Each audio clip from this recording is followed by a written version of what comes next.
All right, welcome back to another episode of Asset Coach and Tax Strategist. And so, our last episode, we talked about taxes, and we did spend a fair amount of time discussing and talking about taxes. And it's more than just a half-hour conversation. I mean, there's so many different ways to go the ins and outs of taxes. And so, what I'd like to do is today we're going to talk about inflation.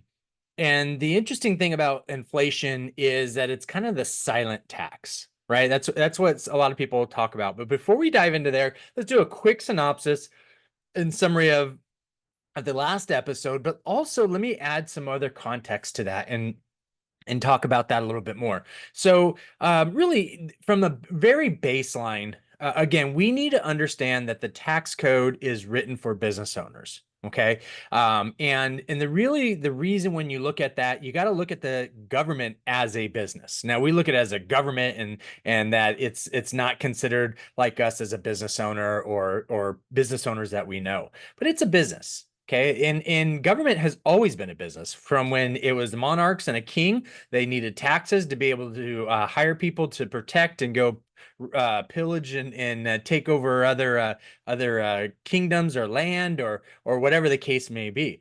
Today it's a lot different, right? It's a little more we would like to say more sophisticated, right? More complicated. Maybe it's not. Maybe it's still as simple as it's a business and there's a cost to doing business.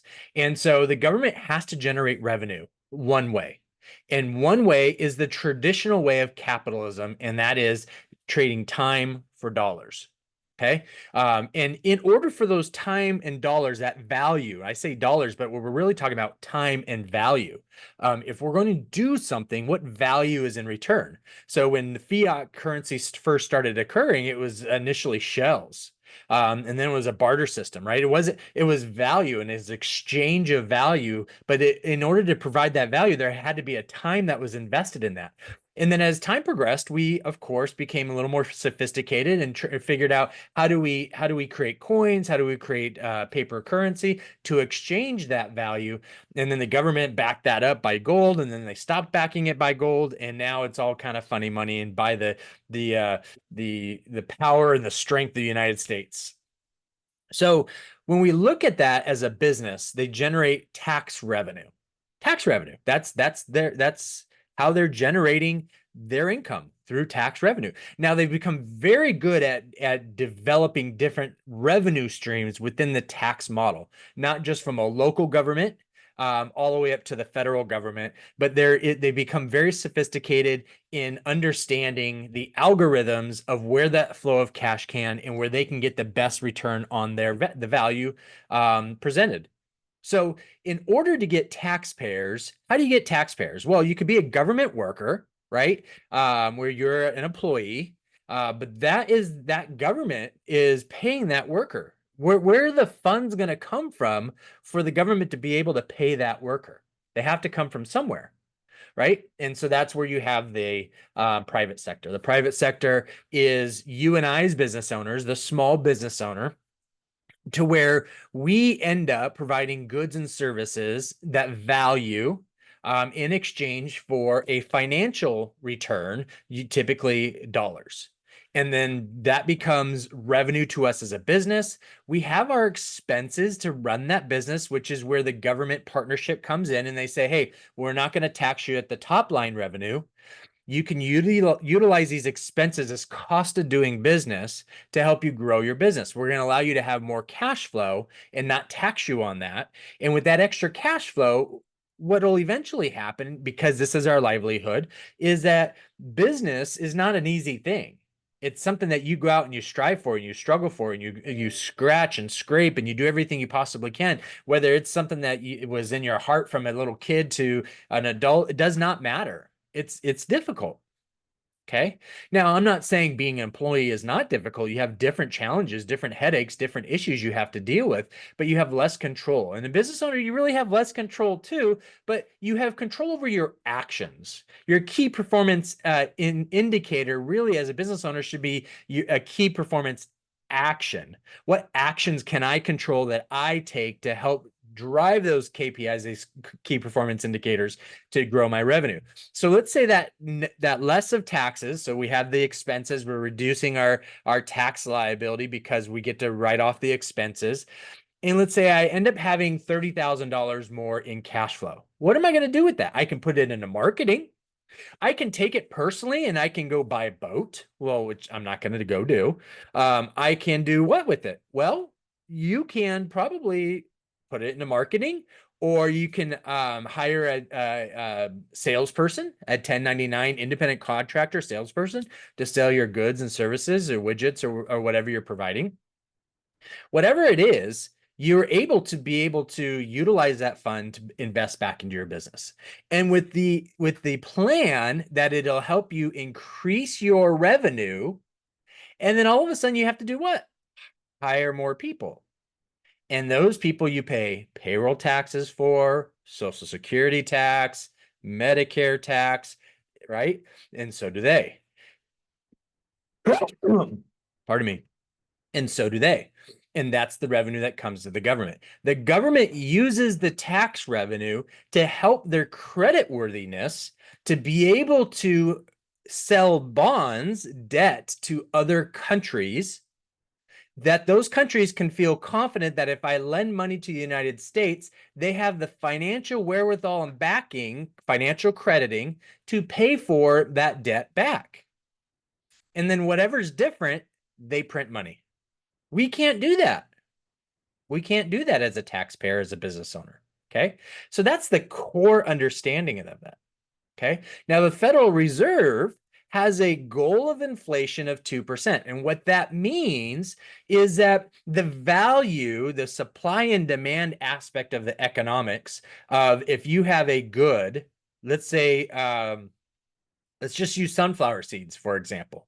And you're at a baseball game and you have these sunflower seeds and you share them with other people, and other people are like, oh my goodness, these are the best sunflower seeds ever. And because it's in your local community, all these other people go to the store and they start buying sunflower seeds. And now there's no more sunflower seeds on the shelves. So the demand of sunflower seeds has increased. What's the store going to do? They're going to go buy more sunflower seeds. They're going to provide more supply for that demand. Okay. And then they may realize, hey, I could probably charge 25 cents more for these sunflower seeds because there's such a great demand for these sunflower seeds. And so what do? Instead of it being $2 a bag, it's $2.25. And so you have all these people buying it, and the grocery store makes an extra quarter on each of these bags. Then all of a sudden the supplier realizes, wow, this grocery store is buying a lot of sunflower seeds. Maybe we can increase our profit a little bit. And so they increase their profit by 10%. And so that eats into the grocery store's profit, right? But you as a consumer are still paying $2.25. But then the grocery store says, well, the demand is still high. Maybe I can raise this to another 25 cents to $2.50. So they do that, and the demand is still strong. And then they raise it to $2.75, and then the demand starts to weigh. It becomes too expensive. And that's essentially what happens with inflation. Inflation is the power of supply and demand of you and I and the consumers in the marketplace determining and dictating what the demand and the oversupply of something. Okay. And so inflation, the government's inflationary goal for dollar is 2%. So if you're familiar with, let's go ahead and share my screen here.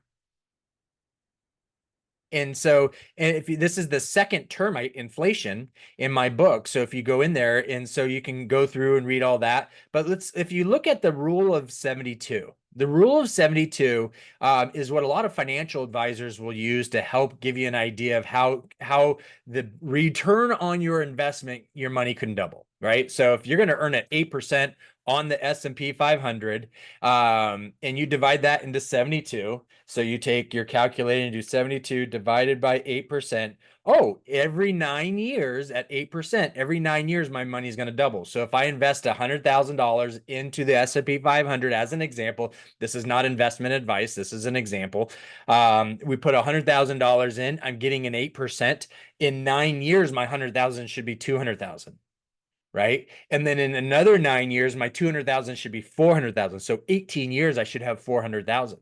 And then another 9 years. So in 24 years, I should have 27 years, I should have what, 800,000, right? And so that's the ongoing. So the opposite is true of interest. So inflation 2% or credit card debt or whatever will eat away at your wealth as well. So if I take the 72 divided by 2, that means every 36 years, the value of my dollar gets cut in half. Okay. So let's say I'm 20. I enter the workforce. I'm 20 years old, and you add 36 to that. Now I'm 56. So my dollar at 20, now at age 56, is worth half. So what do I have to do to recoup that and recover that, right? And so that's essentially what's happening with inflation from a rule of 72 perspective. So if inflation increases to 4%, well, you divide 4% into 72, and now every 18 years, that dollar becomes worth 50 cents, and then 50 cents to a quarter, right? And so this is why it's called the silent tax, because it forces all of us. So when California says, oh, minimum wage is going to be $20. By the way, minimum wage entry-level jobs are not career jobs. Those are supposed to help the young, the newly employed, to learn a work ethic, to go in the workplace, to learn responsibility, earn a little bit of money, to be able to teach them the responsibilities of society, not to raise a family from. When I go buy a burger, my burger is not going there to be able to pay for a family of 5 to live a lifestyle, because that worker is a minimum wage worker. Okay. But when California increases minimum wage to 20%, what does that do? Go back to my sunflower seeds example. It's going to drive the costs up. That's inflation. And you're going to need more money. So now you're going to be disgruntled with your job because now you're not making enough to be able to pay for food on the table and the basics of your life. And so what do you end up doing? You start looking for another job and you go make more money. And when you make more money, what are you doing? Paying more taxes. So I don't think the government is really all that concerned about inflation, because inflation drives the capitalistic economics of supply and demand, and it drives incomes higher, which means it drives tax revenue higher. Okay, that's the basis. That's why they got away from gold. That's why they went to interest rates, so they can control the economics of the flow of cash. Okay, and so in my book, you can go through and we talk about the rule of 72. You can look at the history of inflation, all this fun stuff. Great information. Okay, what you would need from in let's see here, in 2000 to 2022, if you had $1,000 at the average inflation at the time of writing is 2.49, you'd have to have your $1,000 would have to be worth $761 more. All right, that's a ton. But let's go to a website that I think is a great website. It's usinflationcalculator.com. And I'm going to increase the size of this a little bit. And so what I like about this particular calculator is it has a live calculator in here. So for example, if in 1913 I purchased an item for $1, then in 2024 that same item would cost $31.73 for a cumulative rate of return of 3,073 and a half. Okay, so let's say in 2000 I were to purchase a burger for $5 in 2024, now it's worth $9. 24 years later, almost doubled, or an 82% increase from that period, from that $5 to $9. That's pretty spectacular, right? So you can do this for pretty much anything you want to do. So I mean, essentially, well, let's see what if this would calculate 2024, and let's say in 2030 I purchased something for $9.12. They can't predict the future. Why? Because this calculator is based on past data. Okay, so that's interesting. So it doesn't even use the average. It doesn't even use the inflationary goal of the government. Okay, so we can say, hey, 2024 should be that number, and then we should say, okay, if I were to in 20 years, so 2004, what would this look like? Wow, let's do that $5 again. Okay, so it'd be $8.32. So if it was $8.32, what would that be? That'd be $13 and wow, that $5 now tripled, right? So you can go through here and you have current US inflation rates, historical data. There's a lot of information here. You can go to food and gas, so food inflation, which is important. Why is this important? Well, because we need to eat, right? I mean, at the end of the day, we got to put food on the table. We've got to drink water. We've got to have a roof over our head, right? There's certain basics of things that we need to have. Look at food at home. So that's not bad.